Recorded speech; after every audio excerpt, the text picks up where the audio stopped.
Hi, welcome back to my channel, and hello if you're new here. My name's Molly and I mainly do mental health videos. Sometimes I do lifestyle videos instead, and today I'm here with my cider and my reusable straw and some ice because it's a little bit hot outside and every single British person ever over the age of 18 has to have a cider when it's just even slightly over 20 degrees outside. So that's my current situation. Today we are going to be discussing why YouTube relationships, in my opinion, are ruining society and all that good stuff. So let's get started. So the main focus of my video today is going to be two sets of couples. We're going to be talking about Jake Paul and Tana Mongeau and Jaystation, also known as Jason Ethier, I think that's how you pronounce it, and his counterpart Alexia Marano. Now, Ethier and Marano, I'm a little bit unsure if I'm pronouncing them correctly. Please do comment down below if I'm not. But if this isn't your first video, you'll know I'm not the best at pronunciation, but I've got no issue with being corrected. So I'm going to talk about Tana Mongeau and Jake Paul first. Now, if you don't know who they are, Jake Paul is the younger brother of Logan Paul. Logan Paul rose to fame on YouTube, and because Jake Paul was his younger brother, he also received following from that, and then ended up going on to have his own channel and following of people that for some reason want to watch him. And he is kind of known as the better half of the two brothers. Not to say that Logan Paul's a good person, in my opinion, but Jake is worse. He has been involved in a lot of controversy. Now, most of it, if not all of it, he brings on himself, but that is something that he has in common with his partner, or we should say ex-partner, ex-wife, Tana Mongeau. Now, Tana Mongeau, again, rose to fame on YouTube, social media. She got that following, built it up, but has also been involved in a lot of controversy. Now, the two of them together, you can see why they would have things in common. Back in 2019, Tana Mongeau and Jake Paul were both, I'm pretty sure both of them were recently single. Now, they started appearing in videos together. Now, it was all very jovial, it was all kind of a joke, but at the same time, it was jokey, but then they would also leave little hints, little breadcrumbs of information for the online people, sleuths, anybody with eyes can see that what they were trying to do. I'm not going to go into detail on the dates, times and everything like that about the Tana and Jake Paul relationship. If you want to see a video like that, there's plenty of videos on YouTube, and I will try and link a few down below if I remember, but I'm just going to give you an overview and then dive into what I think and why I think it's so damaging and so dangerous. So they started seeing each other more, gossip started circulating, there was the are they, aren't they were really playing into that. So they would say one thing in the video or in the title, but then they would do another thing. So for example, in that mukbang video they did, I think it was the first one they uploaded together, it said that they were friends, and they continued to say they were friends throughout the whole video, but then at the end they kissed. So really feeding this storm. So this went on for a couple of weeks, and then eventually it came out that they were together. Now, they were meant to be together and it was assumed that they were together, that's what they said. A lot of skeptical people were not really buying the fact that they were meant to be together, and some will say it was obvious that they weren't together, and it was obvious why they were saying it to be together. A lot of people are going to say it was clearly obvious they went together, it was all just a joke to get more publicity, and yet a lot of people seen it for exactly what it was. However, you do need to remember that there are fans that both of these people have that are young, impressionable, and they might not realise that this is not real. Back when I was younger, you know, when you get the magazines and you would see it on TMZ or whatever channel, MTV, whatever it was, and there would be all that information about the celebrities that were dating, and it was dead interested, and if you genuinely cared about that celebrity, it was so important to you. You truly believed it, you give into it. Like, I'm talking about when we're like young, young people. So not everybody that was watching will have understood that this wasn't real. A lot of skeptics understood, but as I said again, children, people who just might not have realised, people who just idolised the pair of them, and them two coming together was the, you know, answer to their dreams kind of situation. They stayed together, and it wasn't long before it was announced, I mean, it really wasn't long before it was announced that they were going to be getting married. You couldn't have waited just... But I suppose if the whole reason why you've got into a relationship is to make the money from that, then it would make sense why they wouldn't wait that long. However, so they were meant to be getting married, they were getting married, should I say, and it was announced by Jake Paul at this VidCon type situation. He crashed it, it was all like, oh, you know, big dramatics, Jake Paul's crashed this event, and he announced it. He sang a song that was basically had a lot of innuendo and talk of banana and Tana. He basically sang that song and proposed and said that they were going to get married. At this point, I think a lot of people pretty much understood this wasn't real. It was for attention, it was for publicity, to make money. Still, you would have had people that were not understanding this. Now, when they actually did get married, I'm pretty sure they aired it online for people to watch, and you had to pay, obviously. Romantic, I know. It kind of reminds me of a much worse version of when Cheryl and Ashley Cole made that deal with the chocolate bar. So when they, on their actual wedding, when they got married, and then they said I do, they had to like turn around and like bite into the chocolate bar for the advert. If anyone, I'm pretty sure that definitely was a thing that happened. But anyway, again, super romantic. So it kind of reminds me of that situation, but much worse, because obviously you're just selling the entire wedding for people to watch. So they sold the wedding, people watched it, but they made a lot of money from it. And then Tana also at that time had this whole Sweet 16 situation going on, where she had a show which was meant to just be entirely about a Sweet 16, but it ended up being more the Tana and Logan Paul show situation. On that show, it was confirmed basically, it was basically confirmed that the whole thing was for publicity. She was seen speaking to a manager about how they'd reorganised the date a couple of times, that it was just for publicity, that they'd kind of started off as a joke, but then they had then decided that they could obviously make money from this, the pair of them together, but being quite controversial, kind of like the villains of YouTube at the time, and probably still now, to be honest. So they just seen it as a business opportunity.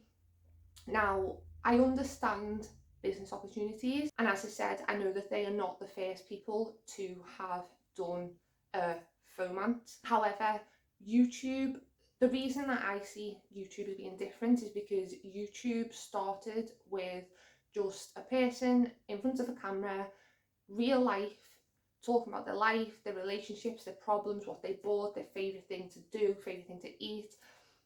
That's why YouTube was so successful. It was the average normal person sitting in front of the camera showing their real life. Now, that's why it becomes dangerous with, especially advertising. That's why the rules had to come in, that you had to admit when something was paid promotion, because a lot of people were saying, oh, this product's great, like you should try it, it's amazing, but they'd actually been paid to say that, or they'd been provided with the product and they would not tell the person watching. And the reason that the Advertising and Trading Standards came out and said no, you need to tell people, is because people watching your content can't differentiate when you are talking about something that you really do like and something that you've just been paid to talk about, unless you tell them and make it obvious.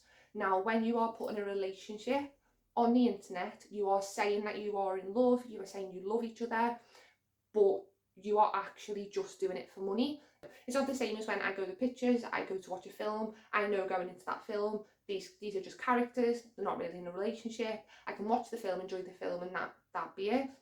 But for these children and young people that are watching these relationships, in their head, a lot of them are truly believing that these are real relationships. Now, the problem that you have here is Jake Paul was seeing other people during his time with Tana, and there was also rumours that Tana was seeing other people also. Now, that's fine because they weren't really together, but what is that teaching people about relationships who think that they are? And then they're coming on camera saying, oh, you know, it's fine, we love each other, there's no issues, there's no problems. You are portraying this relationship because you want to make money from it, but you're not telling people that's what you're doing, because if you told people that's what you were doing, you wouldn't make the money from it. If you just told all these kids, oh, we're going to pretend to be together, that's not going to make you any money. But then you are acting like single people because you are single people, but then what is that teaching these young and impressionable people, and even people who are aware that you are not together, but subconsciously we still take in so much as human beings in general. It's why we know that the picture's edited, but we still compare ourselves or still feel bad about ourselves, even though we know that that picture is edited. Another thing, the whole wedding situation, they were never actually officially married. It was not done officially. The documents that they signed were not official. Whoever it was that did the ceremony wasn't official. So you've sold, not, you haven't even got married and sold that. You've actually just sold a fake wedding to people who paid for the wedding thinking that you were getting married. Again, issues. Kids have access to everything and anything that they want to have access to, and they have all of these influencers putting out content. And I understand you can't be responsible for every single person that watches your videos, but there needs to come a point when people realise that they need to be at least somewhat responsible when they are aware that they have got such young and impressionable followers who are already, especially teenagers, they're already messed up and confused anyway. But then you have situations where Tana talks about how much it had hurt her when Jake had been seen going on dates while they were still married, and he'd been seeing other girls. And it's hard to know whether she was truly hurt by that, and maybe initially it was all supposed to be a big joke, but then she caught feelings, or whether saying that she was hurt is also a lie, but then you know that the wedding was fake. So I just feel that it is teaching people, especially young children, nothing about how we should respect each other and love each other in relationships, and how relationships are meant to be. And it's basically showing young people that money is important above all else. And I know that that is something that is difficult to get away from in society anyway, but these are young children.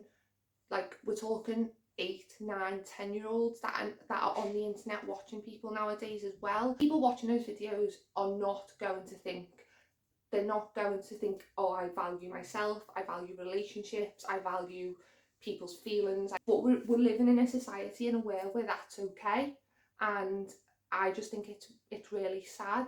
And I just think that these fake relationships are not helpful. I think that they're really damaging. That's why we end up with situations like the Jaystation Alexia Marano situation. Now, if you don't already know, again, they were both YouTube stars. They were in a relationship.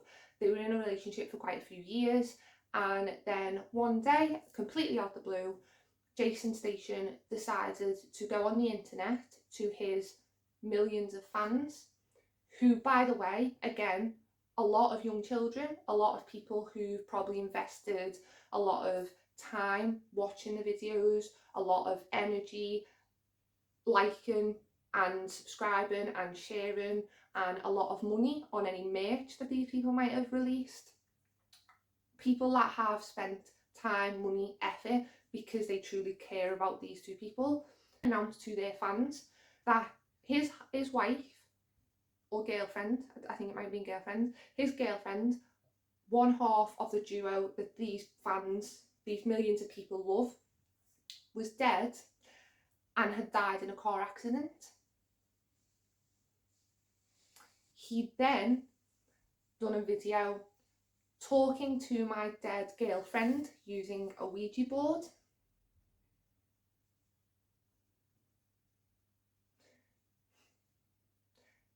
Now, imagine millions of people that have watched videos of you two for years being told just, oh, she's dead. Got run over. Oh, but I'm going to talk to her using a Ouija board. Now, she wasn't dead. She wasn't dead. No, not dead. Absolutely fine, not dead, had just split up with him. Now, I understand maybe he was upset. No, I don't understand at all. I can assume he was upset that they had split up. Now, I can't understand how, first of all, anybody could make up or lie about their partner being dead.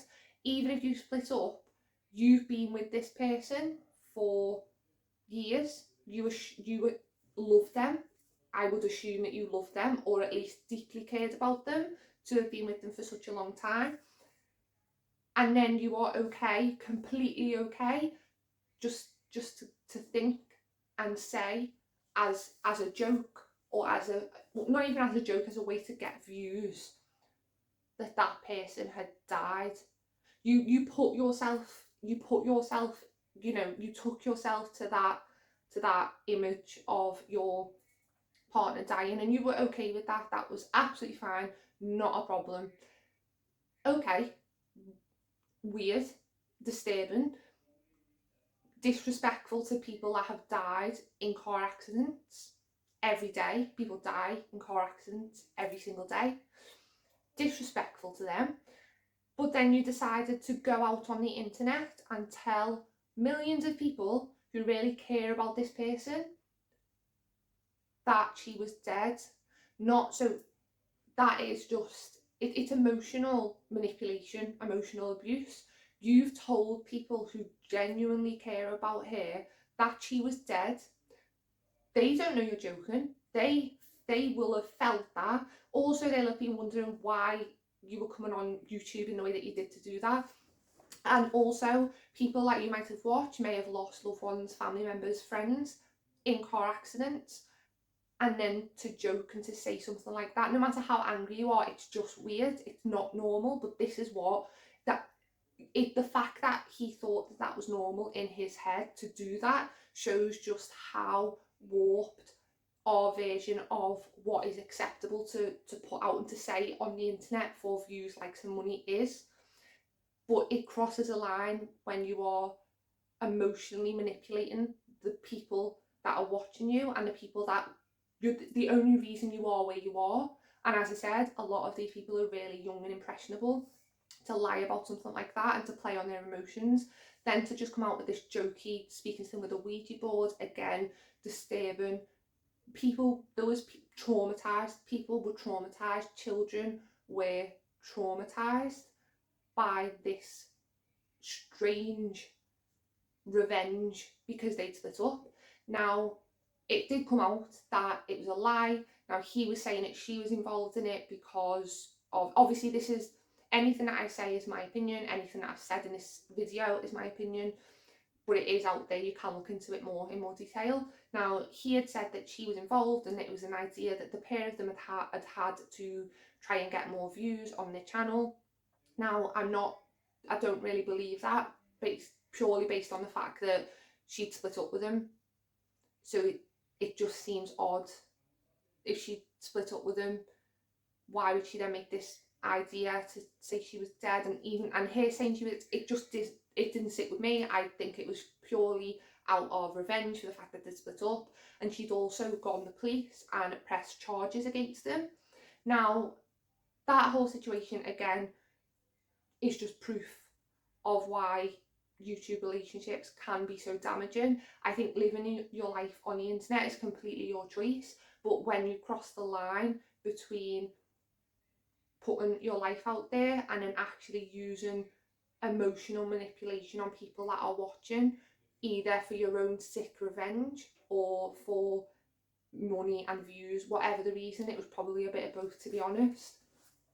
That is how far we're willing to go. And I think the thing that just sums this up completely is the fact that after this incident, both incidents, so he was arrested. I think there was 2 charges going on. I think that she had put charges or filed charges against him for abuse, and he had also had charges against him from people that were watching who rang the police because he'd lied about her being dead. But they both later did videos together. So, and that just goes to show that people on the internet truly are willing to do anything for money, truly are willing to do anything for money. I could go on. I could go on and on and on about this topic. It is fascinating. It's fascinating the way the world has gone. I understand there's always been fauxmances. I understand that we've always been sold things from people to make money. I understand that, you know, there's so much fake out there. But I struggle when people, especially on YouTube, because I started watching YouTube when it was really genuinely was just somebody sitting in front of the camera talking, and that was so refreshing. It was so refreshing seeing real people, real relationships. But now, because of money and fame and whatever else, it's all become so fake. But I do think that we need to think of the actual impact that it's having on people, especially young people, impressionable people. What are we teaching them about what a relationship's worth, how to treat each other, about friendship, and about the value of money and about the value of themselves? And yeah, I get it, like, make money. I've got no issues with merch, I've got no issues with brand deals, I've got no issues with advertising and making money that way or any way that you want. My issue is the content that they are putting out isn't necessarily always the best kind of content for such young and impressionable people. And if they're going to be happy enough to make money off those young impressionable people, they really need to think about what it is that they're putting out there. And what I say to people who are not in relationships on YouTube or that just watch YouTube, please remember, as much as you can love the people that you watch, and I think it's a lovely thing to have someone that you look up to, someone that makes you smile. I've got YouTubers that I love watching. Please remember that not everything that you see on the internet is real, and not everything someone on the internet says to you or says about another person, or even the way people interact and spend time with each other, it's not always necessarily real or the right way to treat people. So just because you see people acting in a certain way on the internet and they're getting a lot of likes, they're getting a lot of attention for it, that doesn't mean it's right. It doesn't mean that how they were treating someone or their actions were correct just because a lot of people liked it or shared it or because they've made money from it. Just try to remember what is right and how you want to be treated, how you want to treat other people, what is important to you in a relationship, how everybody deserves to be in a loving and respected relationship. This is no shade either on people who prefer to be in relationships where it's an open relationship or where they see other people or have more people in the relationship than just two. Because obviously but as long as that's been agreed by both parties. So if that is something that both parties are into, no problem. But I am talking about people who want to be in a one person relationship. Don't look to the internet for advice on what that should look like from celebrities or influencers, because you are only seeing a minute part of what they want you to see. You never see what they don't want you to see. Anybody that releases things on the internet or shares things on the internet that they've directly shared themselves, so I'm not talking about things that have been shared without the knowledge, but anything that somebody shares themselves on purpose on the internet is exactly what they want you to see. Nobody shares something that they don't want you to see. You might watch a 30-minute clip once a week of your favourite influencer, but that is 30 minutes that's been edited down in an entire week of their life. So just bear that in mind. So that is everything I wanted to talk about today. If you managed to get this far, then thank you, and please leave the word cider in the comments so that I know that you managed to listen to me ramble on this entire time. If you did enjoy this video, please give it a thumbs up. It really does help the channel. And if you could comment any questions or feedback that you have below, or any suggestions of other videos you want to see. If you haven't already, then please subscribe and tick the bell notification button. It'll let you know when I upload, and I would love you to be part of this little family that we're building here. Wherever that you are, I hope you have a lovely morning, day or evening, and I'll see you again next time. Bye.